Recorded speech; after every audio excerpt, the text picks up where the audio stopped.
Terima kasih Anda masih bergabung bersama kami. Pemirsa, sebelum saya lanjutkan perbincangan bersama Pak Chandra, kita akan simak terlebih dahulu data dari pergerakan IHSG di 1 menit pertama. Pasca pembukaan perdagangan sesi 1, sejauh ini IHSG bergerak menguat 0,37% di level 5.923,877. Pergerakan dari top gainers sejauh ini 5 diantaranya adalah ada Antam, Telkom, BRPT, kemudian juga ada PTRO dan juga Raja.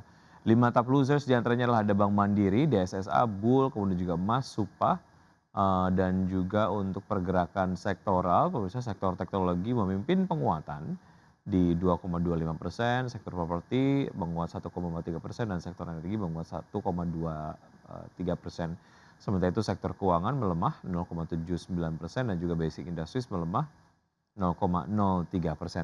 Dan berikutnya kita akan simak untuk data dari pembukaan bursa-bursa utama Asia di pagi hari ini. Dapat Anda saksikan di layar televisi untuk bursa-bursa utama Asia.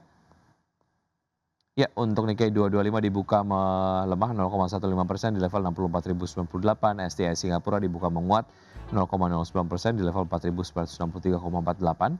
Kospi Korea dibuka melemah 0,18% di level 7.703,61. Hang Seng Hong Kong dibuka menguat 0,09% di level 24.421. Saham-saham yang direkomendasikan pagi hari ini oleh Pak Chandra, pemirsa, diantaranya adalah ada Bank BNI dengan support di 3250, resistance di 3540. Kemudian BBRI dengan support di 2770 dan resistance di 3000. Direkomendasikan buy untuk kedua saham ini. JSMR dengan support di 2660, resistance di 2870 dengan rekomendasi trading buy. Sementara itu untuk aman dengan support di 3200 dan resistance di 3620 dengan rekomendasi buy. Kita ke beberapa data yang tadi kita sempat simak dari RTI, Pak Chandra. IHSG kemudian masih Ya, berlangsung menguat, tapi kita lihat ada Bank Mandiri yang kemudian masuk ke dalam jajaran top losers begitu. Kalau kemudian ada wacana terkait dengan wacana buyback untuk bank-bank himbara, mengapa nampaknya Bank Mandiri belum kemudian dilirik, atau ada concern lain atau ada point of view lain terkait dengan Bank Mandiri secara spesifik, Pak Chandra? mungkin enggak ya, tapi mungkin secara teknikal kalau kita lihat memang kemarin yang improve atau naik banyak sebenarnya menurut saya BCA sama Mandiri sih. Hmm, Makanya kita lihat rekomendasi kita di BNI sama di BRI karena relatifly agak lagging sedikit ya. hmm, Tapi mungkin juga secara umum karena market balik lagi karena tekanan daripada eksternal masih ada, ya. kelihatannya hari ini agak consolidate. Mungkin sebabnya karena kemarin Mandiri udah termasuk daripada top movers, top gainers, mungkin akan retrace dulu balik sedikit, orang akan taking profit lah. Ya, terkait dengan strategi investasi yang kemudian main jangka pendek saja, ini kemudian tercermin dari apa yang terjadi di Bank Mandiri pasca kemarin kemudian menguat, tapi di pembukaan perdagangan sesi 1 hari ini melemah. Ini terlihat dari investor yang kemudian melakukan profit taking terlebih dahulu pasca rebound kemarin begitu ya. Baik, kita ke saham-saham yang Anda rekomendasikan pagi hari. Ada BBNI, Pak Chandra, silakan. Ya, jadi sebenarnya timnya lebih kepada company yang punya fundamentals bagus ya. Jadi kita lihat resilience-nya, makanya muncul sebenarnya dua bank di situ ya, BNI dan BRI. Secara umum mereka punya balance sheet itu relatif masih cukup bagus. Saya rasa dengan adanya kenaikan tingkat bunga harusnya mereka bisa menaikkan atau memindahkan beban itu secara gradual, pelan-pelan, karena balance sheet-nya masih relatif cukup kuat. Jadi sisi fundamental relatif oke, tapi kalau dari sisi share price agak ketinggalan dibandingkan Mandiri sama BCA gitu ya. Jadi kita lihat mungkin sekalian dengan BRI ya, kita Ya. ngobrol.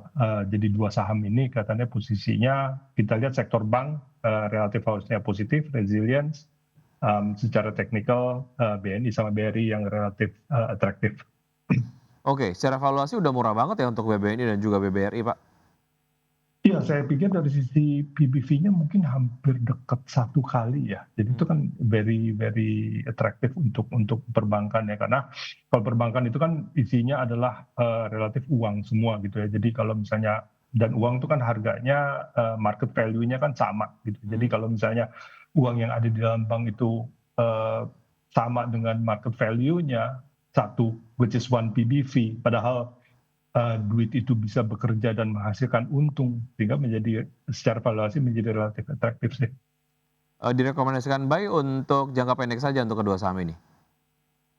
Sebenarnya untuk ke medium term masih oke sih saya pikir. Oke, ada proyeksi untuk BBNI dan BBRI sampai dengan akhir tahun, Pak Chandra, dari Anda? Saya lupa sih target price-nya, nanti saya ini kali submit lagi. Karena Baik. kita punya secara fundamental ya, kalau ini kan lebih ke teknikal. Baik, BBNI dan juga BBRI tadi dengan support dan juga resistance sudah kita kemudian bahas. Kita bergerak ke Jasa Marga.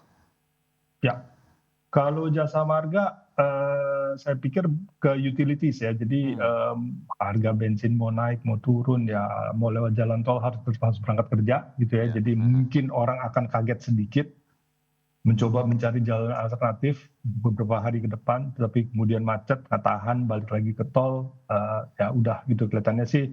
Sedangkan share price sendiri agak depres kemarin, saya pikir mungkin ada kekhawatiran terhadap kenaikan tingkat suku bunga karena mereka mungkin di leverage-nya ada floating rate yang akan berpengaruh. Cuman kalau misalnya memang traffic itu tetap bisa bertahan tetap tinggi, harusnya mungkin risiko itu bisa dimitigasi. Jadi kita lihat ada opportunity sebenarnya untuk masuk ke Jasa Marga setelah harga sahamnya agak tertekan.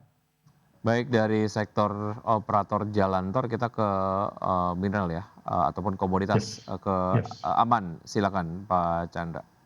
Jadi kalau di sektor komoditas ekspor secara umum ya, harusnya mereka relatifly tidak terpengaruh oleh kenaikan harga BBM ya. Sebenarnya terpengaruh karena di mining cost-nya udah naik, tapi itu sebenarnya udah kejadian beberapa bulan yang lalu karena memang mining sektor kan tidak disubsidi gitu ya. Jadi kenaikan harga terutama di Pertamax mungkin adalah neutral, sedangkan mereka akan sedikit diuntungkan dari terjadinya depresiasi rupiah.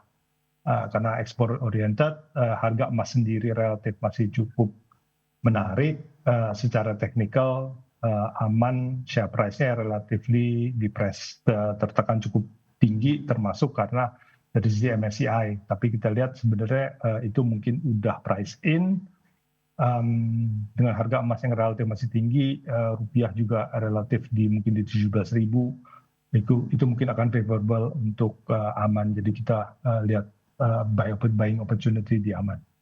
Baik, itu tadi beberapa saham yang direkomendasikan pagi hari ini dari Pak Chandra. Ada Bank BNI, Bank BRI, kemudian juga ada Jasa Marga dan juga AMMN.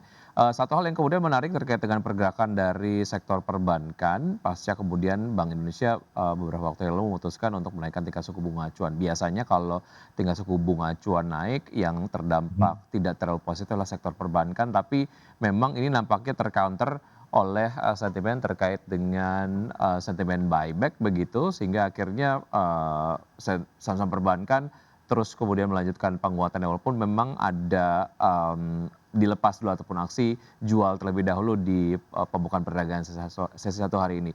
Bagaimana Anda melihat korelasi antara kenaikan suku bunga acuan in this economy tentu saja ya Pak Chandra terhadap pergerakan dari saham-saham perbankan dan juga saham-saham berbasis properti? Kalau kita lihat tadi kayaknya properti masih kemudian mengalami penguatan begitu. Bagaimana Anda melihat sektor-sektor ini berinteraksi satu sama lain? Ya. Jadi sebenarnya kita jangan dilihat secara segmental ya, karena jangan di-compartmentalize bahwa ini hanya kenaikan tingkat bunga, karena juga kita harus lihat sustainability dari beberapa policy daripada government. Jadi mix of policy sebenarnya kan. Jadi kenaikan tingkat bunga ini mungkin menjadi crucial dan mungkin less impactful terhadap domestik karena larinya kepada stabilisasi daripada kurs yang notabene jadi problem udah beberapa bulan gitu. Jadi itu sedikit banyak men-unlock risk yang ada di exchange rate, meskipun memang akan menyebabkan dampak mungkin pressure terhadap perbankan. Tapi secara overall, karena exchange rate-nya lebih crucial, akhirnya net impact-nya cenderung positif. Sehingga akhirnya memang sektor perbankan agak sedikit ikut terdampak positif. Mungkin nanti by time impact daripada kenaikan bunga ini akan dilihat secara apakah fundamentally bank-bank itu bisa mengabsorb kenaikan bunga tersebut atau tidak gitu loh. Baik, menarik itu tadi beberapa analisis yang sudah disampaikan. Terkait dengan proyeksi IHSG hari ini seperti apa Pak Chandra? Kita lihatnya agak weekly ya, jadi dari Senin kita expect sebenarnya market bergerak di antara 5.500 sampai 6.000. Kelihatannya hari ini mungkin akan sedikit consolidate karena kemarin udah 2 hari udah naik cukup signifikan, plus mungkin eksternal ada sedikit kekhawatiran karena muncul lagi dua anak itu tawuran, jadi mungkin hari ini agak sedikit konsolidasi sih. Baik, beberapa informasi sudah sampaikan dan juga semoga dapat menjadi referensi pelaku pasar dapat menerapkan strategi investasinya hari ini. Namun keputusan investasi kembali ke tangan investor. Pak Chandra, terima kasih sudah bergabung pagi hari ini. Sukses selalu, sehat selalu untuk Anda Pak Chandra. Sampai jumpa. Terima kasih, selamat Terima pagi. kasih. Selamat pagi.